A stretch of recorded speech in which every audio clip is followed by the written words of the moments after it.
Director ప్రేమలో పడి career నాశనం చేసుకున్న టాలీవుడ్ హీరోయిన్.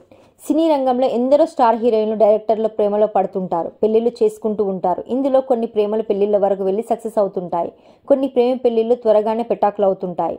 ఆర్కే సెల్వమణి రోజా ప్రేమ పెళ్లి 2.5 దశాబ్దాలుగా ఎంతో అన్యోన్యంగా కొనసాగుతుంది.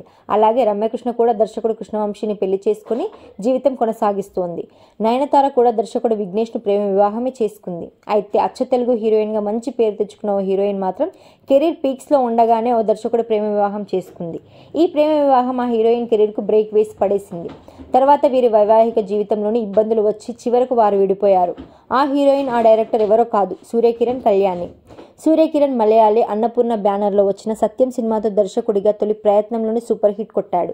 ఈ సినిమాలో జెనీలియా హీరోయిన్. ఈ సినిమాకు పెట్టిన బడ్జెట్కు వచ్చిన వసూళ్లు 10 రెట్లు ఎక్కువ. ఆ తర్వాత జెనీలియా తిరుగులేని స్టార్ హీరోయిన్ అయిపోయింది. కళ్యాణి అసలు పేరు కావేరి. ఆమె కూడా మలయాళీనే. రాజశేఖర్ శేషు సినిమాతో ఆమె హీరోయిన్గా ఎంట్రీ ఇచ్చింది. తర్వాత దర్శకుడు వంశీ కంట్లో పడి రవితేజకు జోడీగా అవును వాళ్ళిద్దరు ఇష్టపడ్డారు సినిమాలో నటించి హిట్ అందుకుంది. ఆ తర్వాత దొంగోడు, కబడ్డీ కబడ్డీ, ధనా 51 లాంటి సినిమాలు చేసింది. చాలా సెలెక్టెడ్గా సినిమాలు చేసిన సాంప్రదాయబద్ధ పాత్రలను తెలుగులో మంచి ఫాలోయింగ్ తెచ్చుకుంది. కెరీర్ పరంగా పీక్ స్టేజ్లో ఉన్నప్పుడే సూర్యకిరణ్తో ప్రేమలో పడడంతో సినిమాలకు దూరమైంది. ఆ టైంలో కళ్యాణి క్రేజ్తో పోలిస్తే సూర్యకిరణ్ ఇమేజ్ చాలా తక్కువ.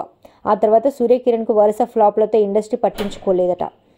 ఇటు కళ్యాణి సినిమాలు మానేసింది. ఆ తర్వాత ఆర్థిక ఇబ్బందులు, మనస్పర్ధల నేపథ్యంలో విడాకులు తీసుకున్నారు.